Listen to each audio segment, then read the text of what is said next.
All right. So I guess live means live, right? So let me see if I can actually. Okay, that's doing good. All right, so just testing out another venue here. Not venue, but just I'm in a different part of the studio. I have a different mic. I have lots of configurations that I'm always trying to learn. If you can't keep your learning curve intense, you should probably not have one at all, really. I mean, I think we all need to be learning things on multiple, levels, like, all the time, so that we can keep our circuits fully blown and whatnot. So it is time to wake up and smell the coffee. Imagine that. And so I titled today's little presentation. That sounds weird, doesn't it? Yeah, it sounds kind of strange. But I'm strange. I mean, so strange works. Not that we're against strange. It's just that it sounded a little strange. Yeah. All right. So, I might have talked about this a little bit the other day, but we've been in this very interesting time, very interesting season. And, oftentimes when you find yourself in a season that all your triggers are being triggered, anybody have triggers? Raise your hand, right? And it feels familiar, right? Because we're in this kind of in between time. Many of us, we talk about this a lot, have crossed the threshold. Maybe you're moving into a new location. Maybe you've been in that location. I always say, when time, locations, people, and time converge, it's a very interesting thing because it's a setup for great convergence and for a lot of things to happen. And so, a lot of people during this season, you found yourself realigned in many ways. Maybe it's just realigned with a new group of people. Maybe it's realigned, you've come out of alignments that were very painful. And you've been put into places where people that are around you are going to be part of your destiny equation, right? And they're going to be able to go with you where you haven't been able to go before. So God's done a lot of everything, repurposing us, re-establishing us, you know. I talked about our transition here that we prayed into for 5 years, and finally it happened, and then we got slammed and hit and banged and traumatized and all that stuff. And, kind of trying to put perspective to that, okay? And, in the middle of that, every part of your transition has warfare, and I don't like to look at the warfare itself and like always be everything's the devil, but I'm also smart enough to realize that there are a lot of things that are orchestrated to try to take us out. Every place that you go in your destiny equation where you are moving forward into that season of convergence in your life, where essentially you're doing more, you're closer to doing more of the thing that you were created for, right? You know that you've been brought into a time and a place and a location, perhaps into a season where, for many of us, like I talk a lot about, we've been repurposed for the landscape. The landscape has radically changed. It's been very discombobulating, disconcerting, and a lot of things, right? Part of that's the enemy's plan. The other part is called holy chaos, which is where Kairos intersects Chronos in cataclysmic ways. Okay. So the kingdom of God is profoundly synergistic right now. It's cataclysmic, I would say. There's a lot going on. If you just look at what's going on in the world, just turn the news on for 5 minutes, you will find out how many cataclysms we have in a day. So you have this abrupt, hard change coming on every level, right? And so part of that is when part of what happens with in our culture is the enemy has sown some things very incrementally through time, okay? So incremental change is usually subtle, doesn't get noticed real easy, right? So over years of time, you find yourself, the culture just kind of shifting into the spirit of the age, so much more so than what it has been, right? And you see this lawlessness that gets sown into the land. And the face of lawlessness hasn't always been real obvious, right? Because some of it's been subtle. Incremental change brings things that are more subtle, but they move the target like significantly over time. So how do you get down to a place where you are like, how did we get to this place where we did 4 years of trans everything, right? How did we get to this place where, so many things have been attempted to be normalized in our culture, right? The more lawlessness and the more perversion that we can normalize in the culture, the easier it is to move in more of the same with a higher density and a higher incidence, and everything about it's, more significant, right? And then we kind of come into this place, like I know I've been in this place, where because the change was so incremental, and because we were blind to things in certain places, a narcissist in a narcissistic culture and a narcissistic entity and narcissistic groups of people, okay, which would be a group where you have a plethora of more narcissists than other groups. Let's just say some groups of people are more defined by their narcissistic kind of culture and lawlessness that goes with that, okay? And the way that you know that you're in that is when everything is a projection. Everything is, nobody owns anything that they do. In fact, I always say, if you want to know what evil people are doing, it's whatever they're accusing you of doing. And so there's this constant lie and barrage and whatever. And so the lies are just being forced into the very atmosphere that's around us, right?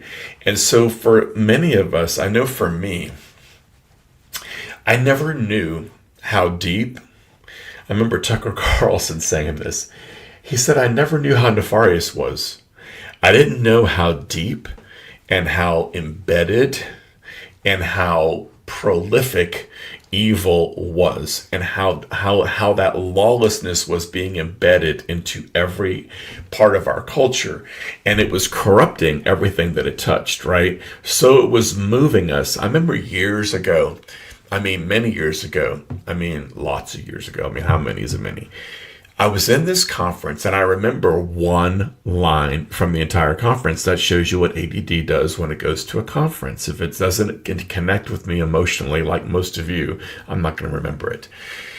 But this guy was talking about cultures and demise, kind of this study of culture over time. And so if you look at previous historic cultures and that collapsed, had much demise, were destroyed, etc.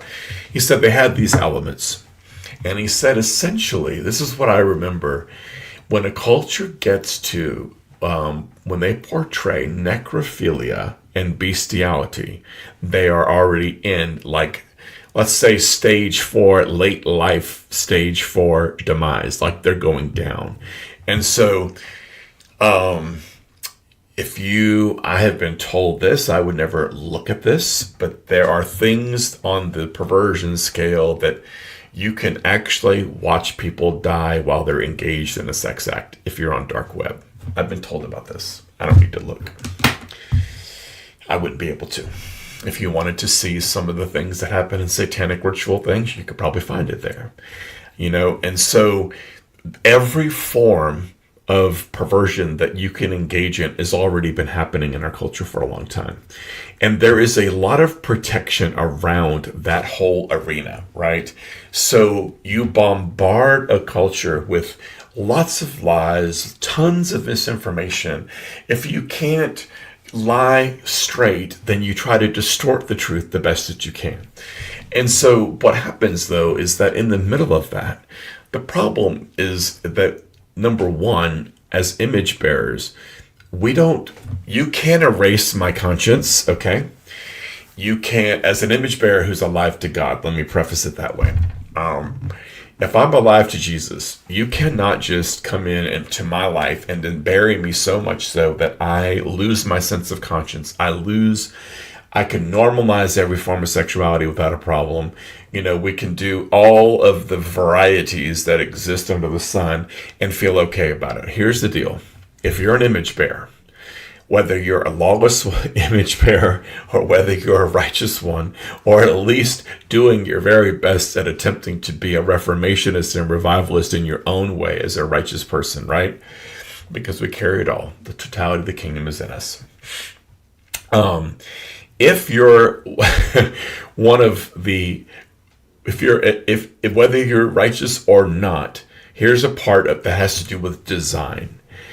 Image bearers are made in God's image by design, which means we bear his likeness. There are certain things that are built into us that cannot be taken away from us because they're part of who we are by design. We were made for presence. We were made for God, okay? So when you do things that cut across and obliterate the blueprint of who we are as created beings, right? And you try to normalize it by eradicating the shame that goes with it, it doesn't truly work. You can create a lot of misinformation and you can create a lot of delusion about it, and you can get a lot of people on the same page who are all, in that place in Romans 1 where it says, basically, he gave them over to themselves because they abandoned God and they looked to the creature rather than the creator to find their identity, to find out who they were, okay? So in that camp of people who have given themselves over to those things, have abandoned God, looked to the creature, which is what every form of broken sexuality is. It's all creature worship, okay? And so when you do that, you still cannot eliminate the fact that part of my design knows what I'm made for. Part of my design knows that anything that cuts across the blueprint of who I am as a male or a female, made to be in complementary relationship with the opposite sex in the union of marriage, anything that you take outside of that and try to normalize, there's always going to be a part of me, no matter where I'm at, lawless camp, righteous camp, somewhere in between, that is not at home in my own skin. It's impossible. It's absolutely impossible to be at home in your own skin. You can rationalize, you can do things that dull your conscience. How does that happen? I remember having these discussions with my students, in Bible lit and even literature classes, and saying things like, how does somebody become the axe murderer? How did they get there? And, when you'd ask that question, a lot of people would, they could recognize that were they born that way? No. Were they, did they start off that way? Look at the stories of Dahmer and Bundy and whatnot. Did they start off? Now, the Bible does say that there's some that are wicked from the womb. I'll think about that one and try to process that one later, but that's not what I'm talking about. I'm talking about your average everyday person who basically, if you looked at their trajectory based on the kinds of brokenness, kinds of trauma, and things that came to their picture, you can begin to see why certain things happen a certain way. So I look at a lot of things on continuums, okay? Because I think it's helpful when you're looking at various areas of brokenness in people's lives. If you look at things on a continuum, then we all will find ourselves on that continuum somewhere, okay? So, and different types of brokenness just look different. The only thing that's different is where you are on a continuum and on a variety of continuums. Let's say where you are on how you felt affirmed and secured in your own gender because of the same sex parent affirmation you received, or maybe that you didn't receive, or maybe that was there in part, but your perception, which is key to everything, was different, okay? You didn't perceive in your own heart maybe what a sibling did. And so you guys both came out of it with a different perception of who dad was and how much he loved you, or mom. So my point in all that is to say, if you look at all the variety types of brokenness, there, if you put them all on the same various continuums, we find ourselves suddenly in a place where we are more alike than different. It's a matter of certain types of tweaks and certain types of trauma and certain types of influence that move people either way. Okay, and so I say that to say, so when you have that as part of the equation, you look at things from the perspective where you can see that where people migrate to and why. Look at the environmental factors. There's nothing about being born any certain way. Look, your thoughts create RNA strands. That's Dr. Caroline Leaf, wonderful brain science person. If my thoughts create RNA strands, which means my thoughts create biological material, we're familiar with mRNA, right? Of course. But RNA, if my thoughts create biological substance, it means my thoughts can change my DNA. If you look at Romans 12:1 and 2, do not be transformed by the world, but be transformed by the renewing of your mind, and you look at our design as an image bearer, then suddenly you see and make the connection that we were actually made for truth. We were made to be renewed in our mind, and we were made for that renewal to actually change my DNA, so that none of us is what you are linked to in your biology, okay? In other words, in your bloodlines, I mean, all the different various kinds of whatevers that are in there, right? There is nothing inside of you that has predetermined you to be that thing. So if you look and you see evil things and different types of iniquity in your bloodline, there is nothing in your present state that is linked to that, should you want it not to be. And what I mean by that is, yes, may I have to go through some deliverance and healing? Of course, of course. My point is that even your brain is made to change who you are in your DNA, so that no one could ever say, I'm always going to be an alcoholic. I'm always. Well, no, you're not. Not when your DNA gets changed by your thoughts. And so your thinking, you manifest what you believe. So your thinking is key in who you become and what you become. And that thinking can change at any point along the way. And you can begin to manifest something different along the way. So my point in all that was, I'm looking at this part that we're in where it feels like we're in a standstill in places. We made transitions. We feel like we're still being barraged and beaten in many places, and kind of trying to figure out what God is doing.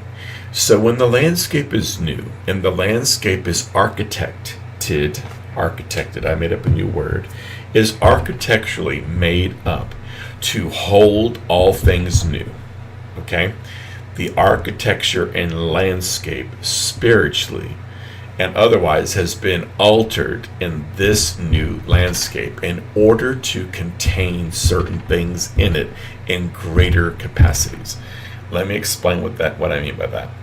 So I was just, pouring my heart out to the Lord and journaling, which I hadn't done in a while. And I was just asking some basic questions, kind of putting out there, that because of some of the resistance, and many of you guys are in this spot, and the things that have warred against us in our transition into the land that we actually belong and been called to, right? Because of that, I was disillusioned. There was part of me that wanted to retreat into an orphan and into a place of victimization, okay? But not fully. And let me explain what I mean by that.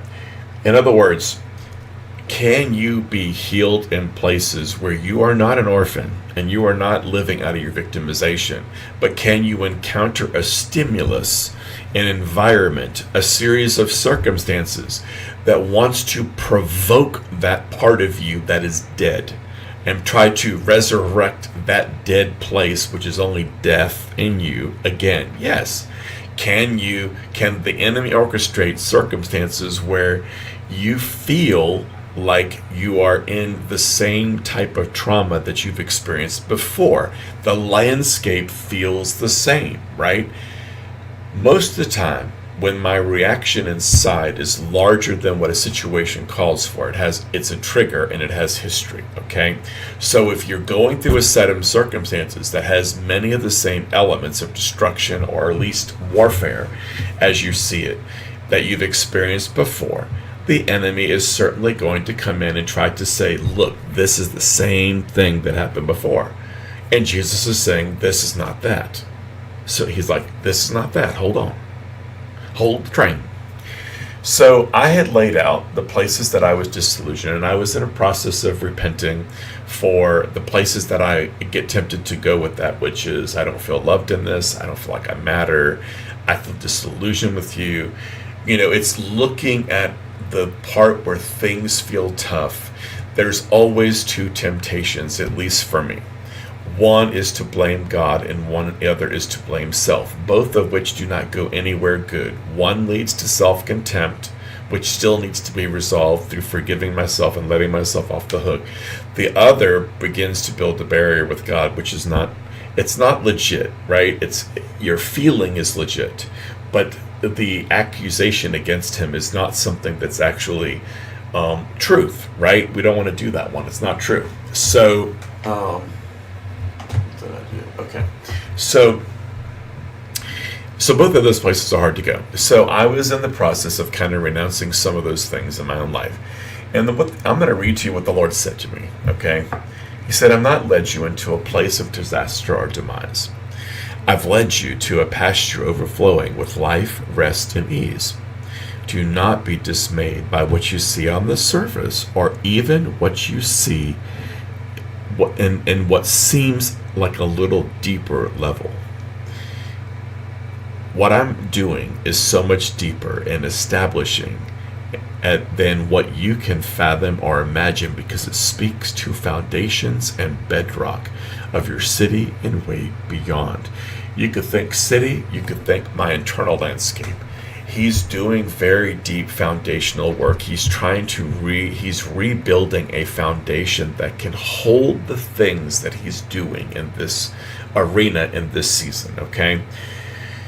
When we have that kind of refoundationing in our lives, it is disorienting, it is discombobulating. It's a place for us to either, the challenge is this, let me say it this way.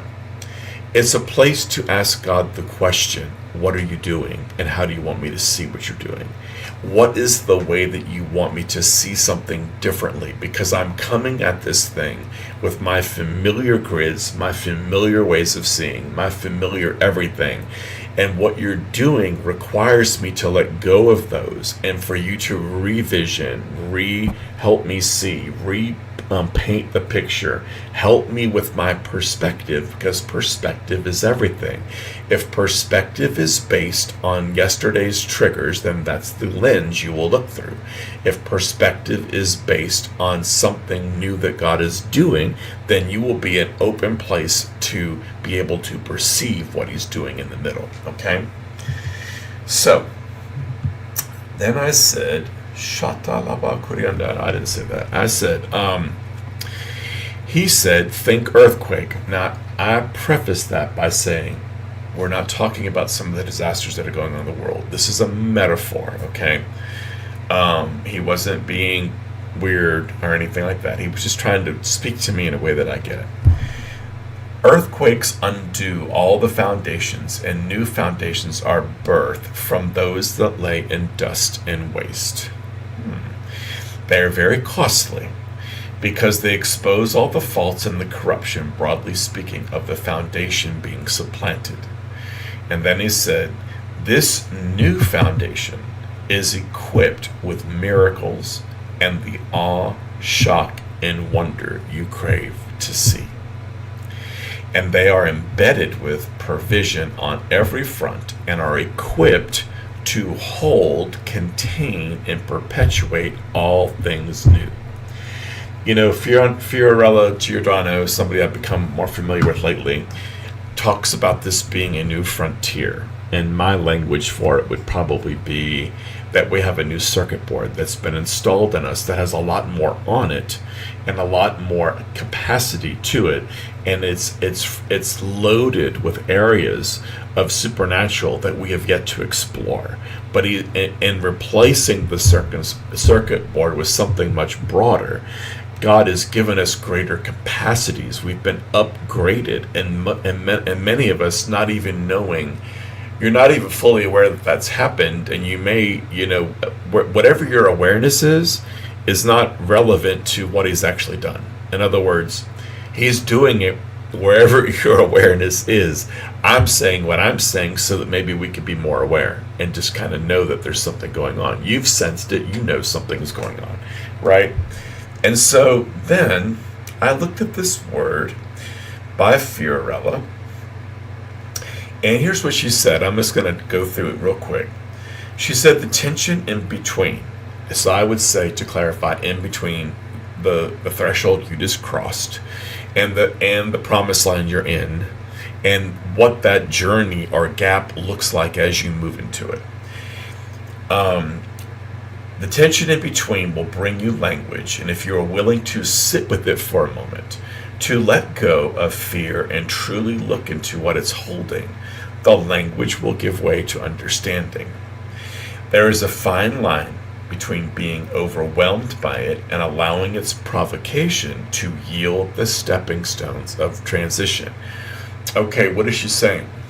In the middle of this, if we will just, my language, if you're in a place that feels familiar, there's always a good question to ask. Lord, feels familiar. It's provoking all of my triggers and making me freak out, right? Because it feels like a former devastation or trauma, okay? And I need to know how you want to reperspectivize this for me, much like the man that Jesus prayed for twice in Mark chapter 8. While he was in the surroundings of the occultic city that he lived in, and while he was inside those city gates, everything that he was familiar with, his vision was distorted.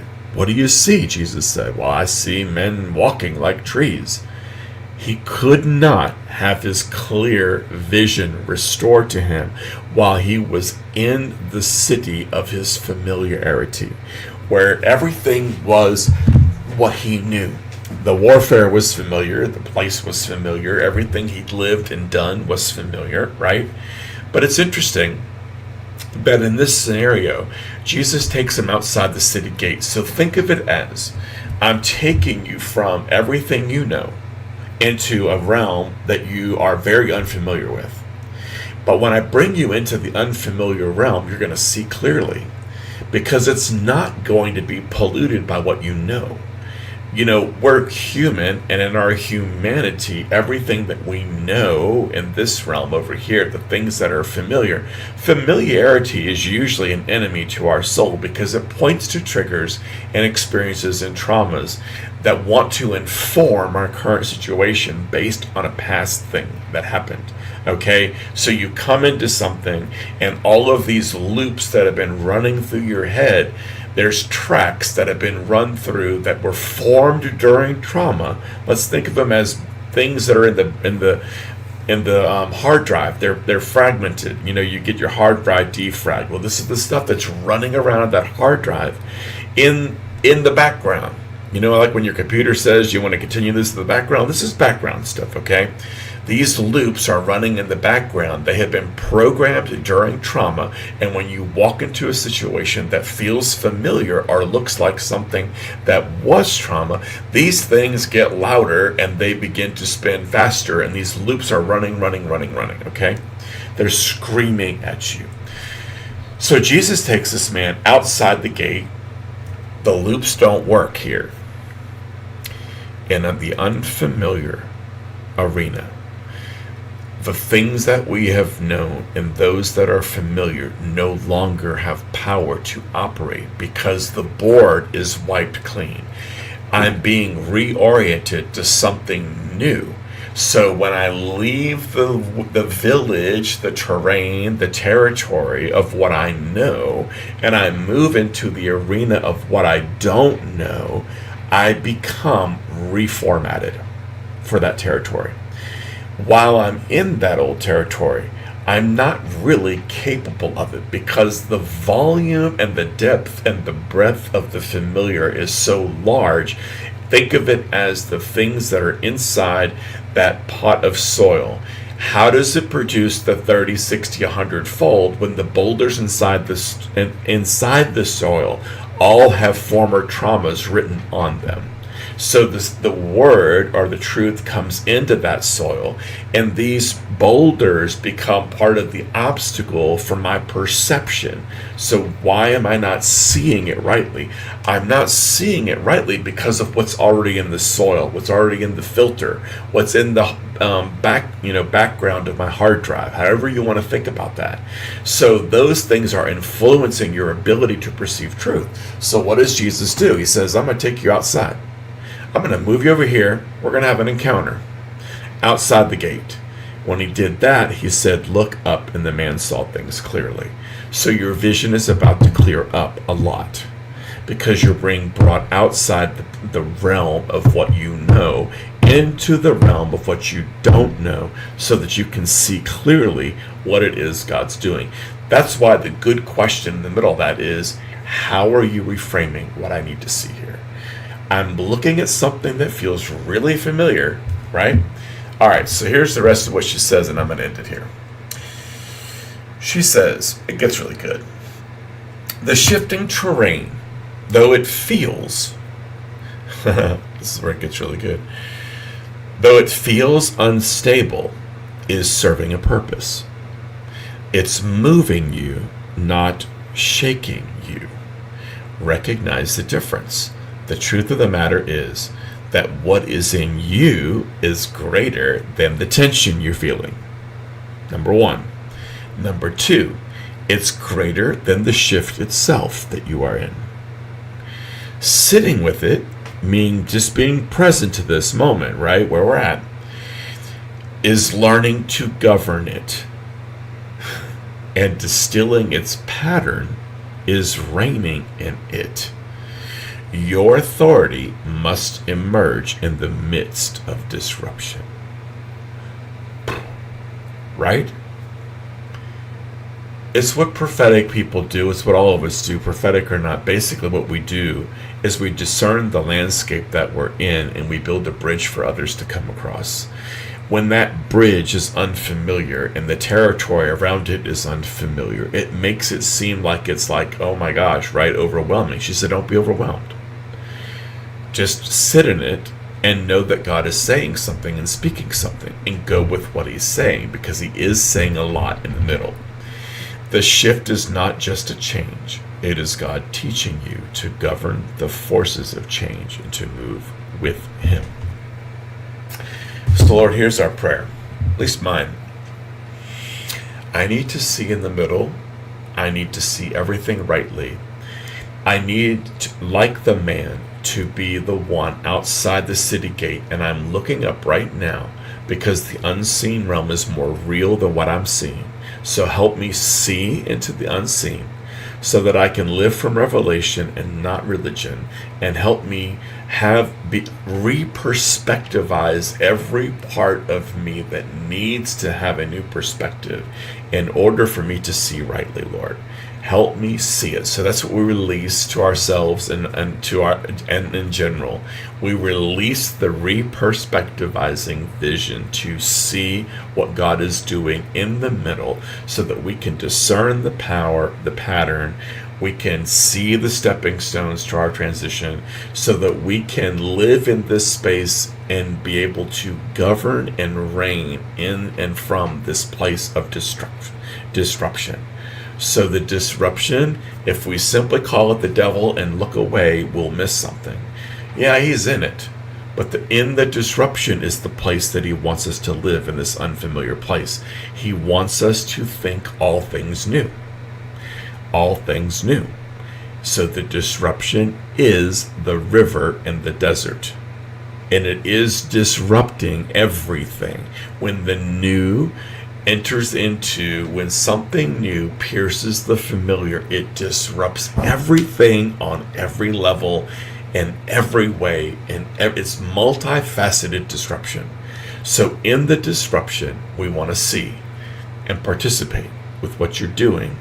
And we know that you're here, that we are favored, we are your son or daughter, you have good things, and you are recreating